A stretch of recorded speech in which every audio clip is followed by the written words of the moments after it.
Piper is in the library, studying old texts on rapier fighting.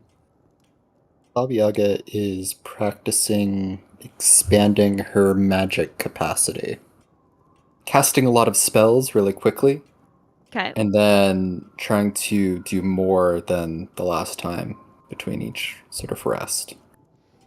James will be in his quarters drinking tea. Excellent. And there is a rather flustered and perhaps frustrated looking nun who appears to be trying to lead the three children in a lesson on geography. She looks up as you enter the room and looks very confused and says, I thought that Father Mateo said you were exempt from our studies. I am. I was more just wondering about the other students here, how they're getting along. Well, I suppose our lesson wasn't really going anywhere anyway. You may ask them yourself if you wish. She will walk up to Yvonne. All right. Yvonne is not exactly sitting at a desk, but sort of hovering behind it and seems comfortable enough doing so, although she may be doing it to show off. And she will look at you calmly. Hello, Yvonne. How are you fitting in here? I did try and explain that I am not exactly a child. The ghost of a child is something altogether different. Therefore, I am not certain that this school idea is necessarily applicable to my situation. That may be true, but are you learning anything that you didn't know before? She tilts her head to the side and sort of looks at you and says, I do not know. And the nun sort of sighs and says, I'm sure we are all trying very hard to learn. I hope. Well, give it your best, and And all three students of this makeshift school look at you and do not seem to really be appreciating any life wisdom you are trying to impart, as their main takeaway is they have to be in school and you don't. well, good luck to you all. And if we have need of your individual expertise, we will come find you. And Iskra grimaces. Yvonne pretty much always looks calm, and Carlo seems happy enough. Right. I will head out to where Father Mateo is. Father Mateo is, as he often is, sitting in his office reading through some letters. And he will look up as you enter and gesture to the chairs that you have sat in before. What is the reason you've gathered us here? Ace and says, there is a matter I would appreciate your help with. It is not how to explain. It is not the sort of mission that I would normally send you on. It is more the following up of a rumor. I normally would not waste your time on such a thing were it not for, well, firstly, it is at least in a very nearby village, so if it proves to be nothing, you will not have wasted much time. Secondly, and he looks very serious.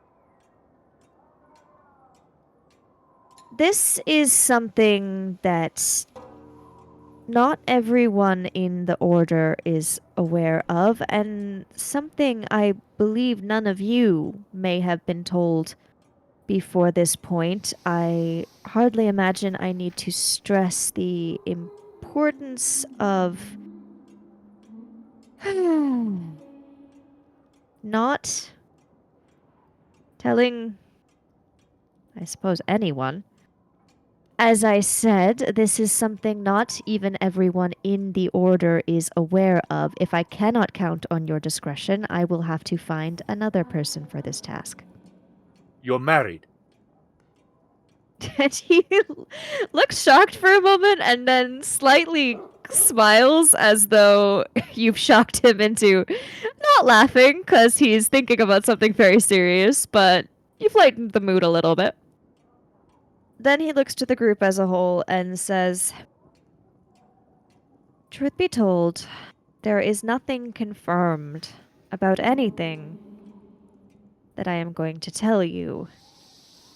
I am sure you are aware that those such as yourselves and scenarios such as you have encountered, well, who is to say whether they did not used to exist, or it is only now that they are being regarded as more than mere stories. However, either they have come into being more recently or have become more recently apparent. You take my meaning? Okay. There have been theories, and I stress that at this point they are merely that this has been orchestrated. That it is not coincidence, it is not simply a discovery of magic that those who cannot understand it used to overlook, but that there is someone or something, shall we say, behind it.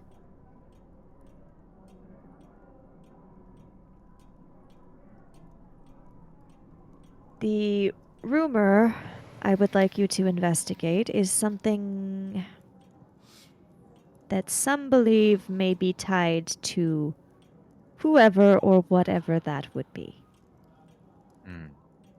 It sounds like clarification is not to clarify things, but more to put oneself in the clear.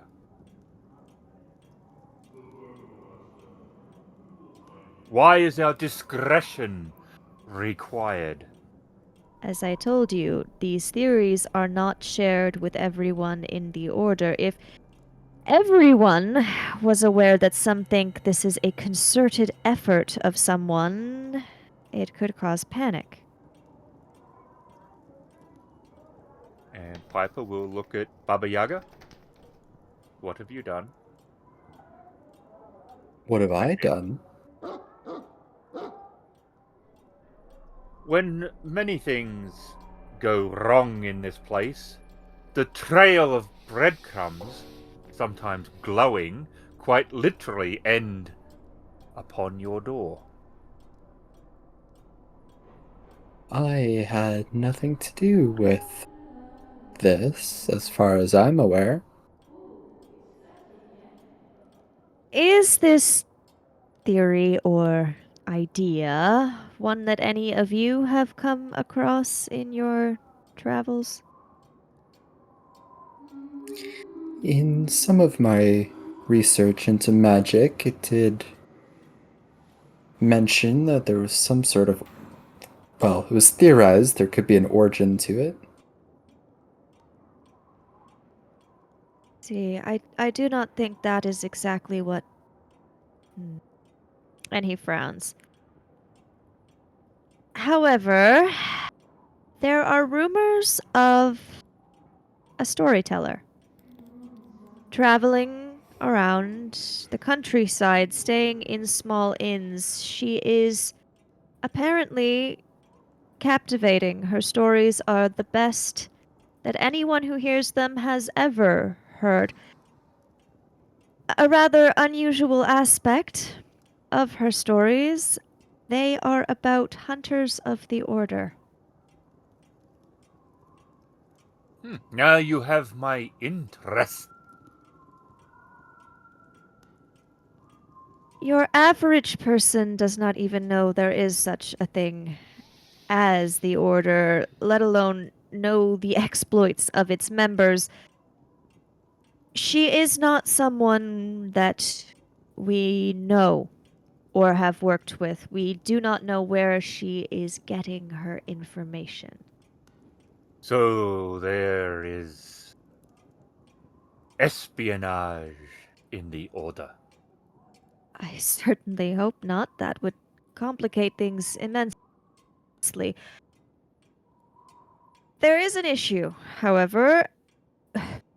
It is obviously not in our best interest to have someone traveling around telling what it is that we do. I would like you to go investigate the village where she was most recently rumored to be. It is nearby, as I said, so if you cannot find anything, you will not have gone too far out of your way.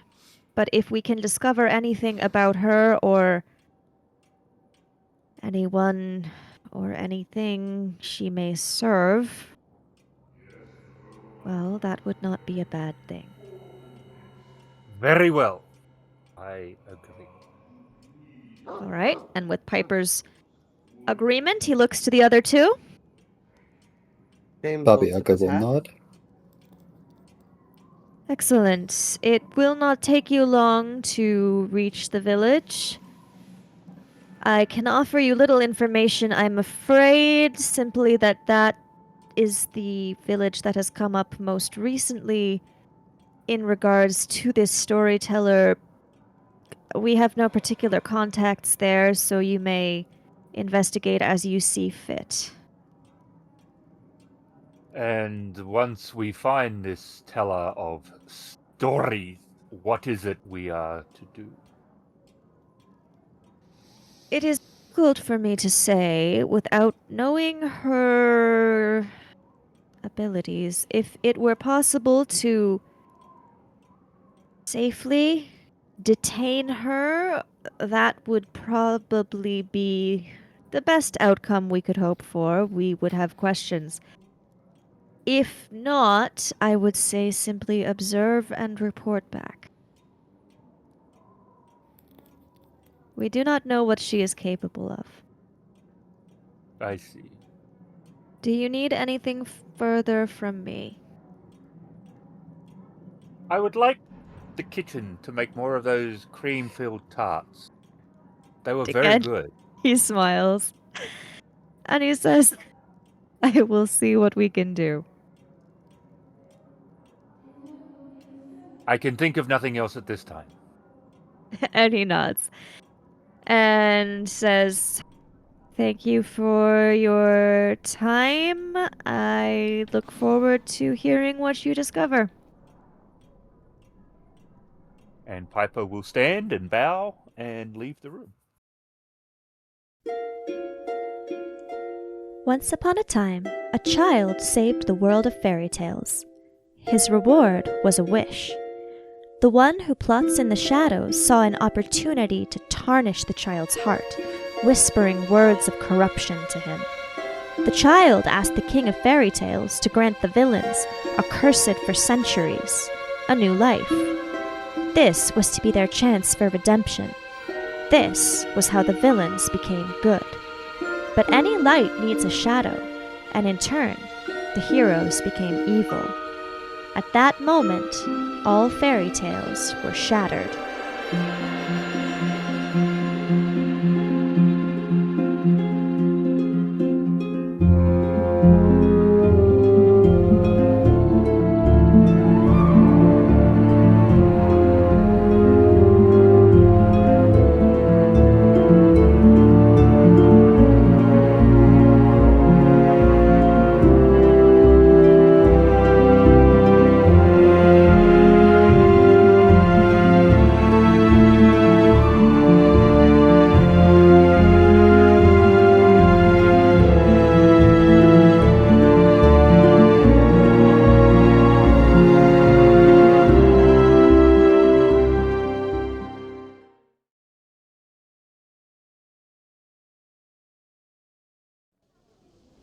The village does not take you long to reach, as Father Mateo said.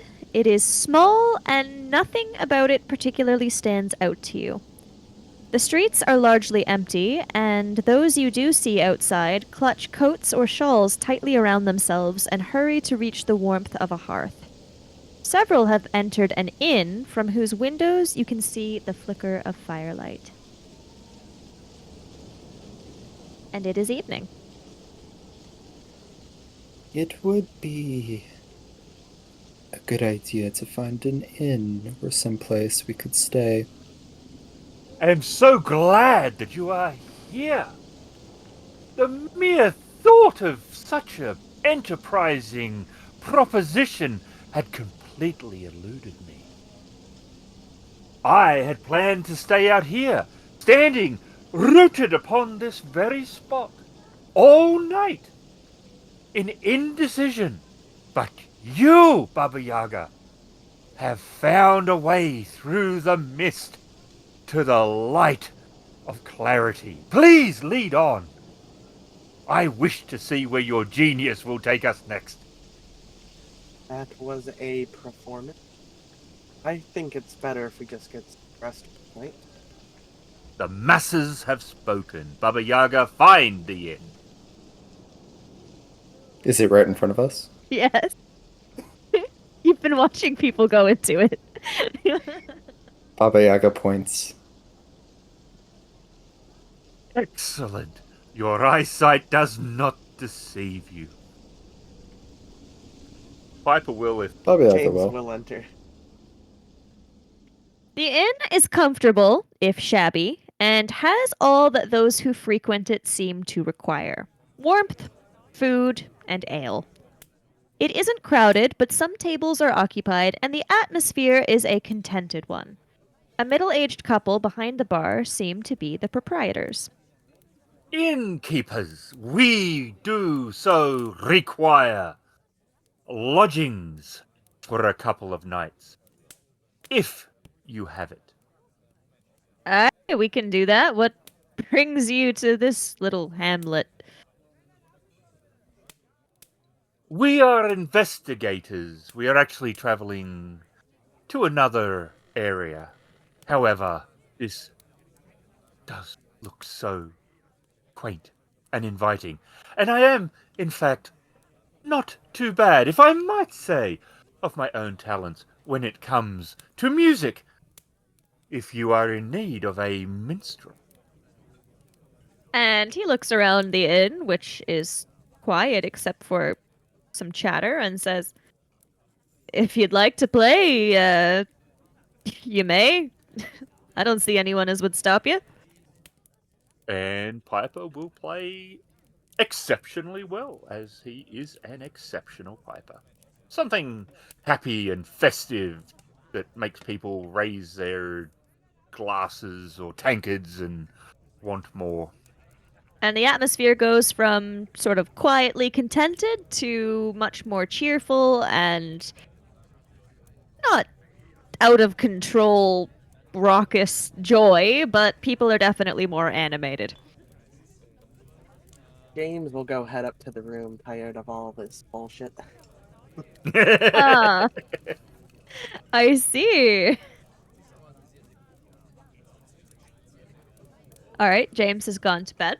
Baba Yaga will look for some patrons that seem to be enjoying themselves, but open to random people coming up to them. Yep, you can find him. Everyone's in quite a good mood because Piper's playing a happy song. Hello there. Hello, little one. Is this really the sort of place for you? Well, I was just hanging out with my family, and well, they brought me along. I suppose that makes sense. I heard some stories. We're kind of new to town. I heard there was a storyteller living here. Do you know anything about that? They look at you with confusion for a moment, and they sort of talk amongst themselves, trying to see if anyone knows what you're talking about. And the general consensus is no. And you're told, well, I'm not quite sure what you mean. Something about it sounds a bit familiar, but no, I'm sure we'd know if there was a storyteller living here.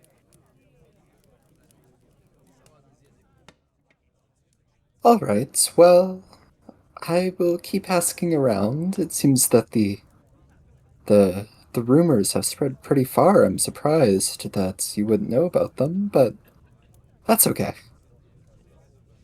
And they look sort of puzzled, and it takes them a minute or two to get back to being part of the cheerful atmosphere of the inn. But after a couple moments of sort of quiet confusion and discussing among themselves, they go right back to enjoying their evening. She is now assuming that there's something a little bit magical going on here, if there is indeed a storyteller here. They're disguising their presence. That's her current theory. Piper will collect some coin if there's coin to be collected. He certainly And then- can. Pay for the room from that.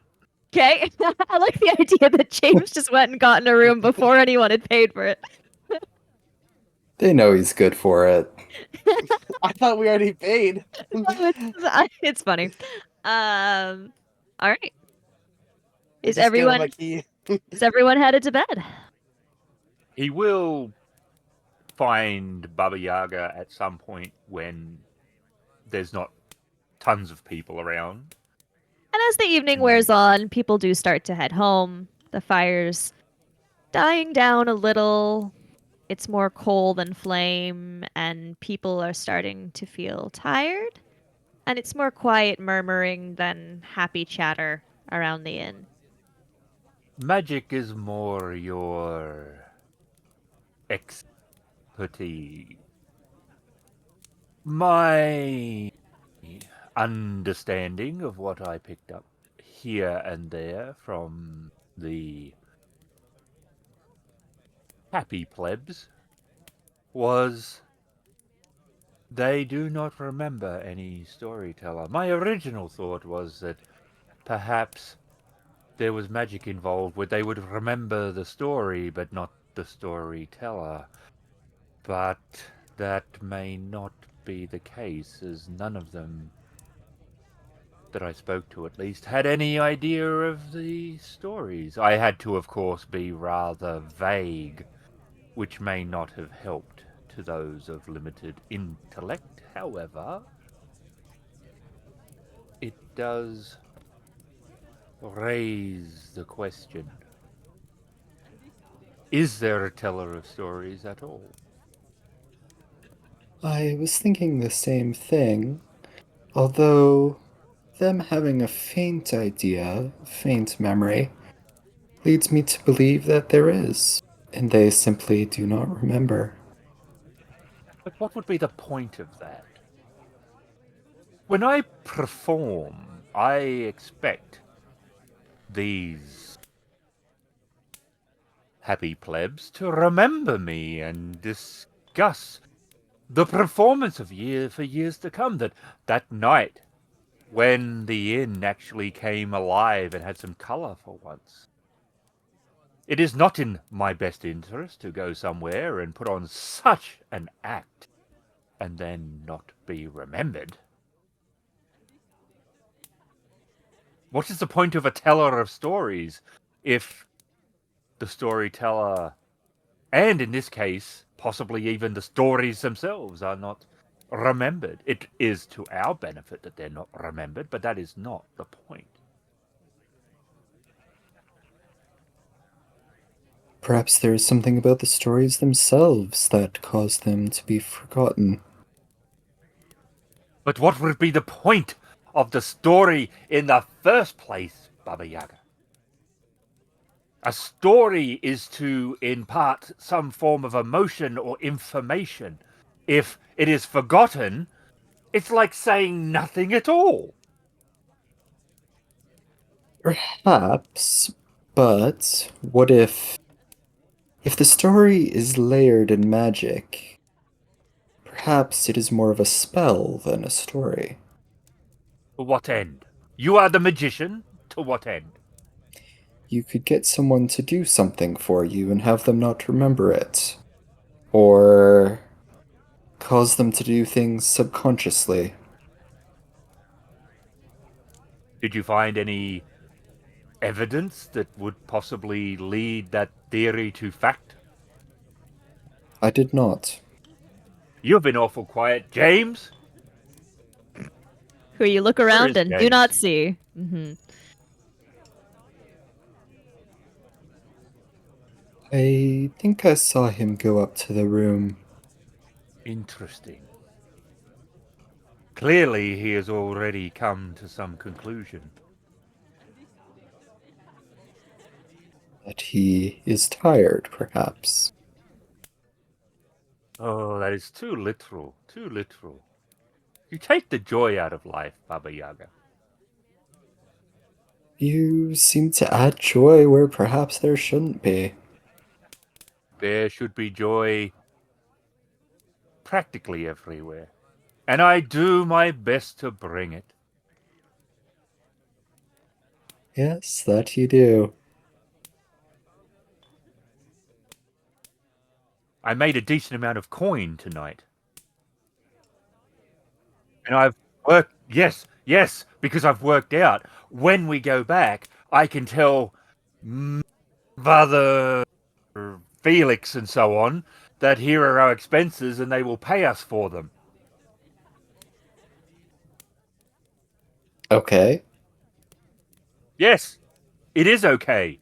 It puts more coin in my, and therefore your, pocket. But to do that, I require an audience, and if you scare them away, it's going to be awful hard to get coin from them. I didn't know you were so motivated by money, Piper. I'm not, but money is important. Why do you need money when you can just take things?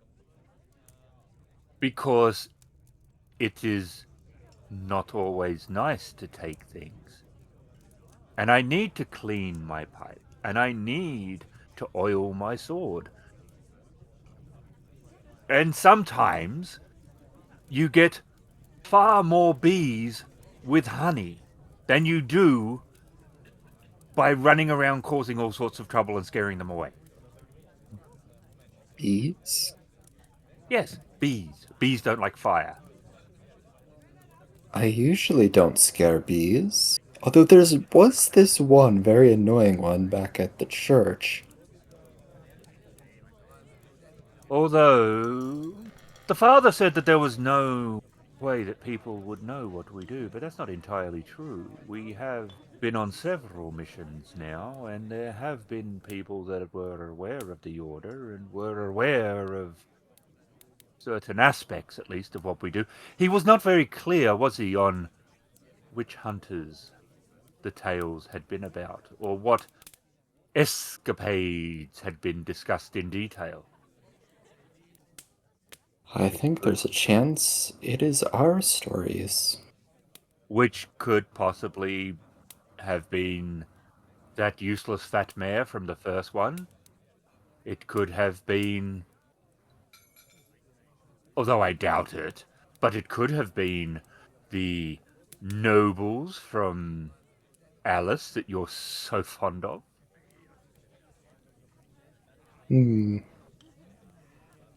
There could be several from Carlo's town. The doctor was to some degree aware of what we did.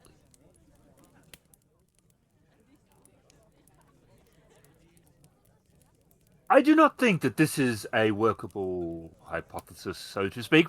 However, I do not think we should discount it at this time. that it is someone we may already know. I don't recall any particularly notable storytellers. Did we ever ask any of them to tell us a story? Oh, for safety's sake, if we meet anybody that we have met before other than James, it would be a good idea to kill them. See, my first thought was that, aren't you a bit of a storyteller? Well, yes, but I've been where you are aware. Matteo knows where I have been, and I have not been roaming the countryside telling stories. I am also, and he flicks her nose, not female. They specifically said the teller of stories was of a lady's persuasion. She looks you up and down. I mean, with different clothes, actually, even with the same clothes, you could probably pass. And Piper walks away.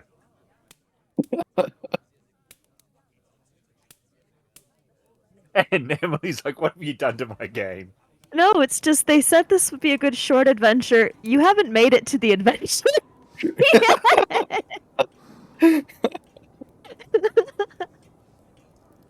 And Piper will go up to the room. Yaga will follow.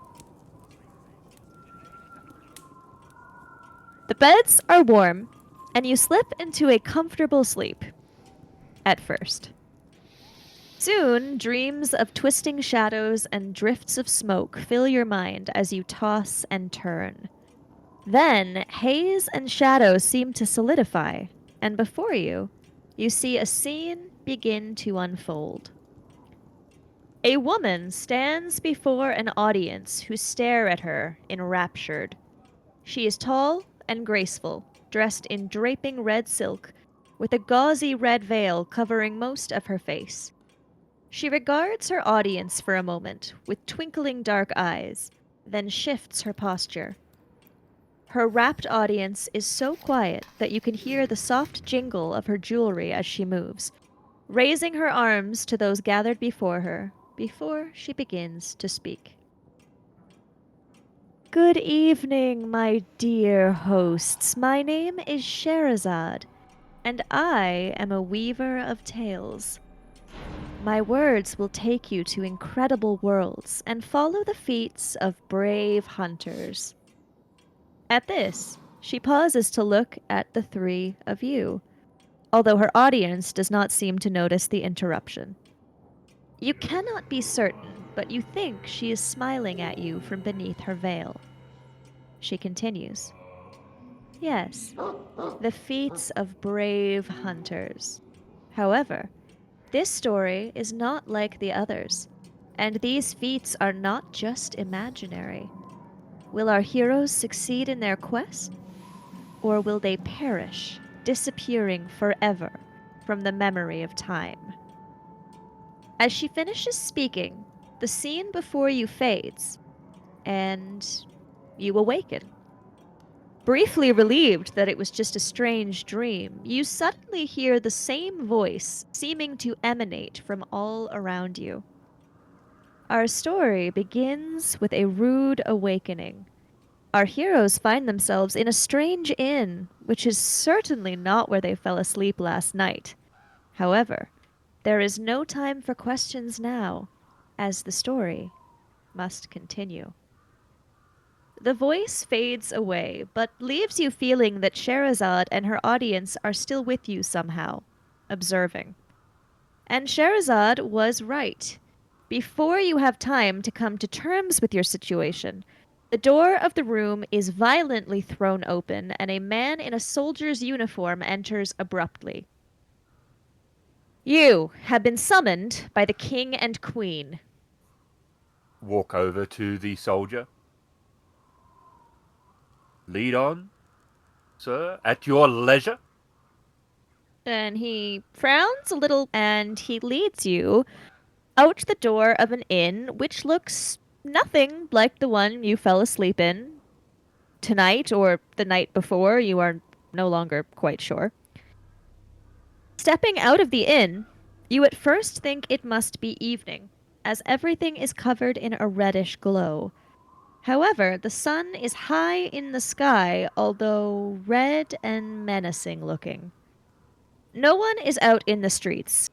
You pass by fields of dead and rotting crops, and all the grass is dry to the point that a single spark could start a blaze. In the center of a field of withered flowers stands a towering castle. Its walls are covered in wilted ivy, and even the stones seem somehow scorched, perhaps by the harsh red sun. You are led inside and to a door outside of a throne room where the soldier leaves you briefly and says he will return for you when you're allowed to have an audience. You're seen. Did you all hear the strange voice? It seems the teller of stories is correct. I do not know, however, if this is real or a dream state, but we need information. Your ramblings don't feel like a dream. Is it magical? It seems like everything is magical.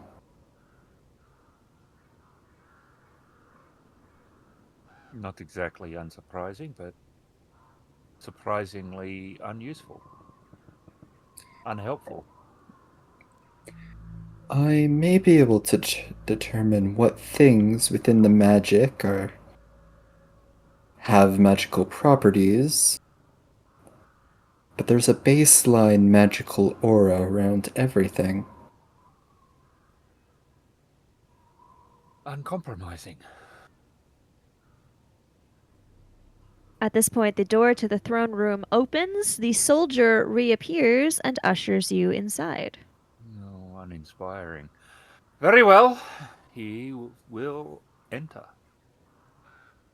Inside the throne room, you see who you assume to be the king and queen seated on golden thrones. Next to them is a smaller throne that sits empty. They both sit looking solemn, but neither speaks. Standing before the thrones, however, is an old man who appears to be some sort of butler or other attendant, and it is he who walks forward and addresses you. Greetings. Thank you for what I assume, if you are here, is your agreeance to take on the quest. We did not get much of a choice, but we will accept it. And he looks a little confused. Well, let's hear what the quest is first, James, before we make any such declarations. I have a feeling this is our best chance at a lead. I agree. I also believe that the quest was already explained to us. But we were not here for that. He looks not confused. It almost seems as though he's either not hearing anything you say that would seem out of place, or as though it doesn't bother him. And he says, as I am sure you are aware, Princess Tuvstar has disappeared. And ever since then, a curse has befallen the land. The king and queen have sent many knights to try and bring her home. However, none have returned, much less returned with the princess. Hence the vacated little throne.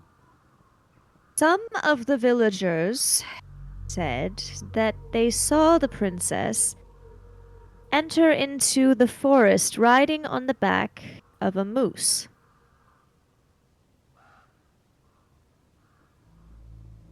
this is all the information that we have. If you are able to return the princess, you shall of course be rewarded with gold and any honors we can bestow. I'm sure that those will continue and stay with us onto the real world. Again, he does not seem to note or care about your reference to a real world. Does the princess often ride a moose? She has never been seen to do so before. What do you make of all of this? Yaga looks at the other two. If we were thinking about this logically, I would say that this is a rather uninspiring, unimaginative, universal approach in many fantasy stories to quests. I've never heard of a princess riding away on a moose before, but... Well, she vamoosed. Ah.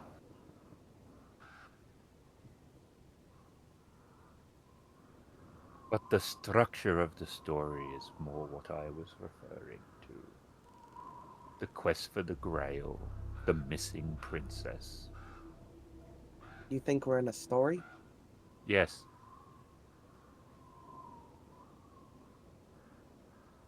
That's a new one.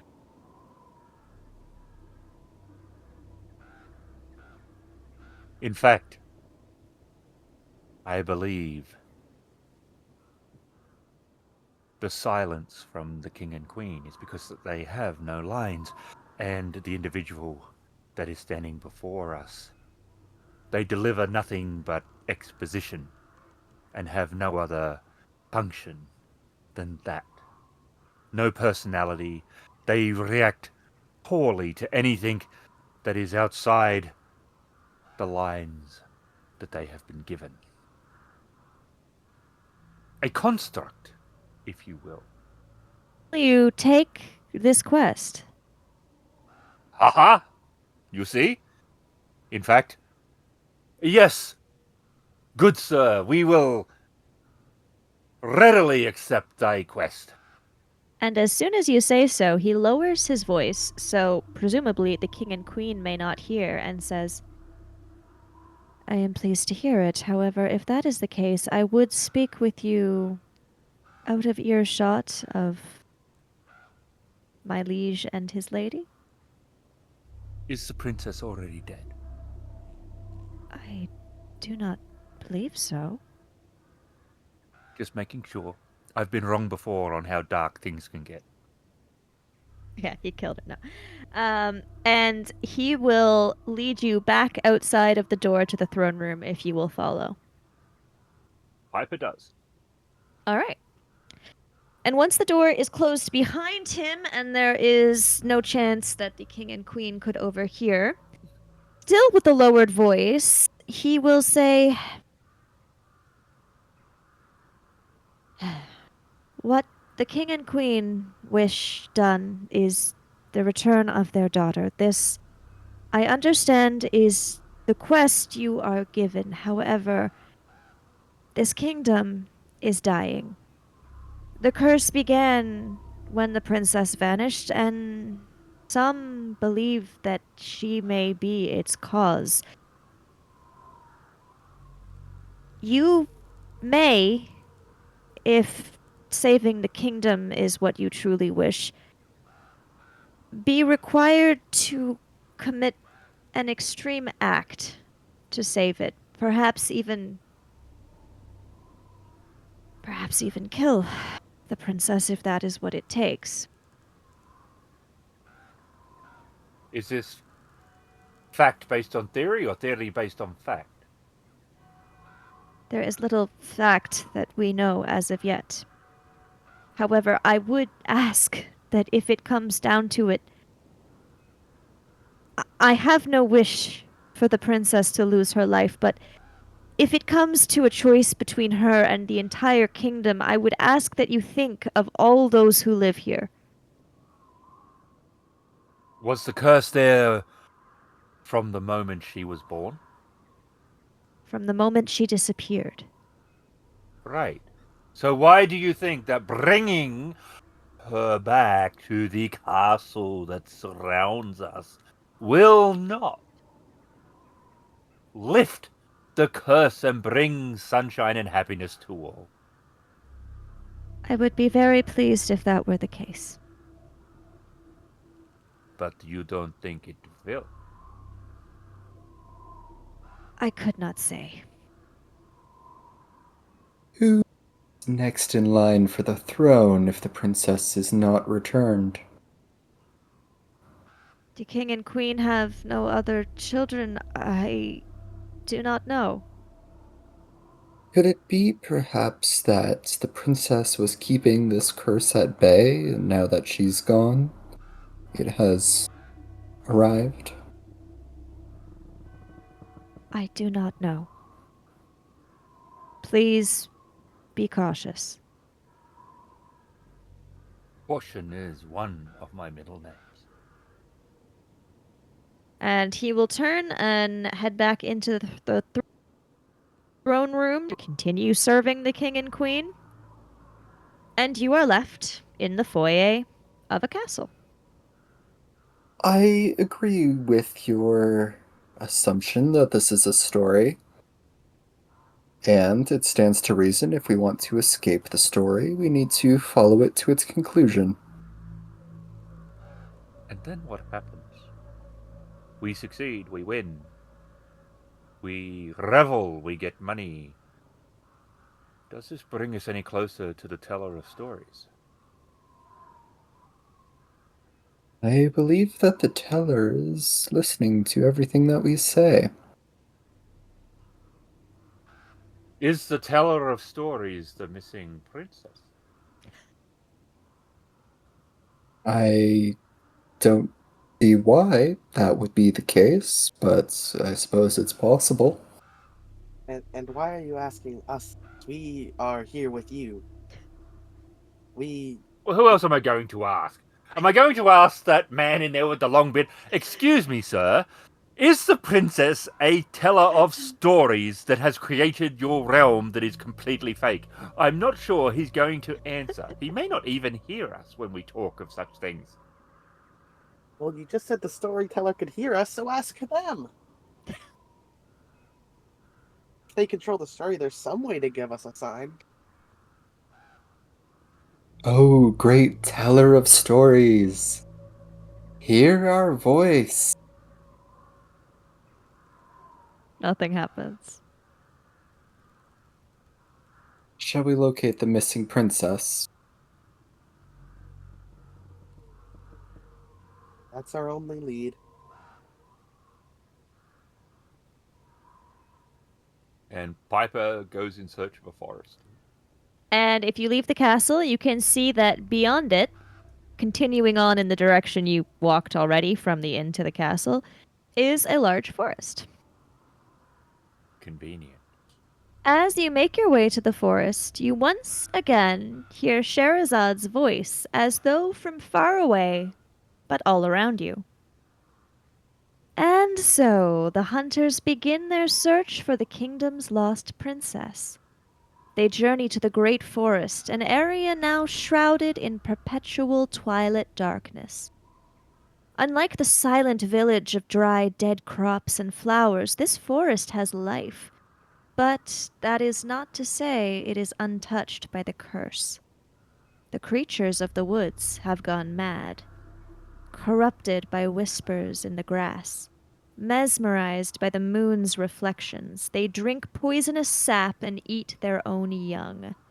And into this deadly forest our brave heroes must venture, if they are to complete their task. Her voice fades away, and you are left with the whispering of the wind through trees and occasional discordant birdsong. Does anybody else have the idea that she is currently at an inn telling plebs this tale? I did get that sense. You are in a forest. Do you feel that there is limitations upon this teller of stories? She has not mentioned any of us by name, only the hunters. And when she has delivered her exposition, it has been done so without a lot of direct narration on what we have actually done. She also has not drifted from the standard storytelling model of a fairy tale. Does that mean that she cannot, or simply that she prefers to tell it this way? I do not know, and that is bothering me. May not be relevant, however, but we shall see. Forgive me, I was musing. Lead on. You were going somewhere in the forest where there was trees. The Broken Tales RPG is released by the World Anvil Publishing. Starring Ghost as Piper, SPG as James Henry Hook, Shadow as Baby Yaga, Emily is the Storyteller. Sounds and music by Syrinscape.com and Epidemicsound. You can find us at critfail.com.